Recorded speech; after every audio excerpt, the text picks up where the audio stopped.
The Carolingian dynasty, which spanned from the late 7th century to the late 9th century, is the most influential dynasty in European history.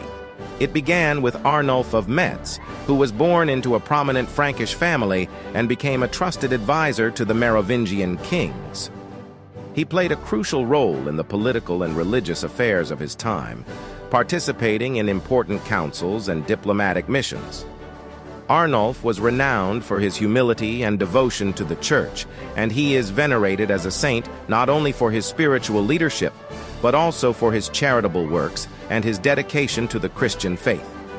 His legacy continues to be celebrated, particularly in the region of Metz, where he is honored as a beloved patron saint. Arnulf's grandson, Pepin of Herstal, emerged as a powerful ruler in the mid-7th century. He effectively ruled the Frankish kingdom and laid the foundations for the Carolingian ascendancy.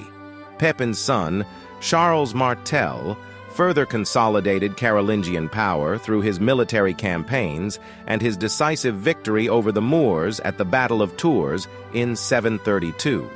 The Moors were a Muslim people of North African descent who conquered much of the Iberian Peninsula in the early 8th century. The Moors crossed the Strait of Gibraltar in 711 and defeated the Visigothic kingdom, paving the way for the Islamic rule of Spain. The Umayyad Caliphate, which controlled much of the Iberian Peninsula, sought to expand its territories into Gaul, modern-day France. Abdul Rahman al-Ghafiqi led a large Muslim army northward, crossing the Pyrenees Mountains. The battle lasted for several days, and on the final day, Charles Martel launched a decisive counterattack that broke the morale of the Muslim forces. Al-Ghafiqi was killed in the fighting, and his army retreated southward. The Battle of Tours is significant because it halted the Muslim advance into Western Europe and preserved the Christian kingdoms of the region.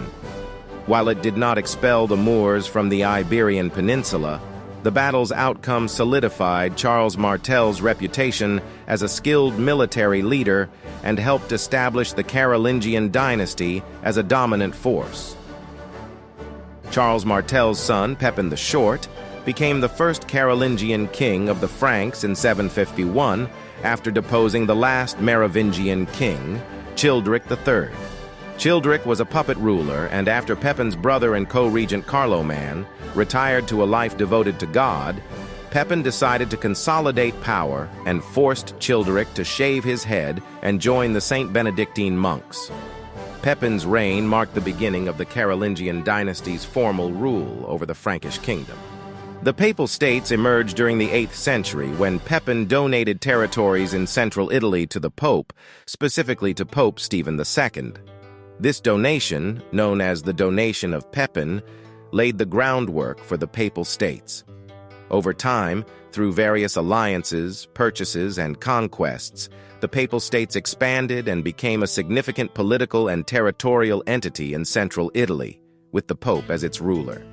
Pepin's most famous son, Charlemagne, also known as Charles the Great, became king in 768 and expanded the Carolingian Empire through a series of military conquests. Charlemagne was crowned Holy Roman Emperor by Pope Leo III in 800, marking a significant alliance between the Carolingians and the papacy. Under Charlemagne's rule, the Carolingian Empire reached its zenith, becoming the largest and most powerful political entity in Western Europe since the fall of the Roman Empire. Charlemagne's reign was characterized by cultural and intellectual revival, known as the Carolingian Renaissance, which saw a flourishing of art, literature, and education.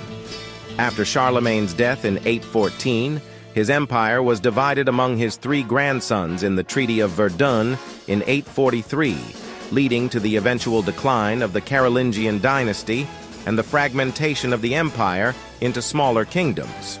However, the legacy of the Carolingian dynasty endures, shaping the political and cultural landscape of Western civilization today.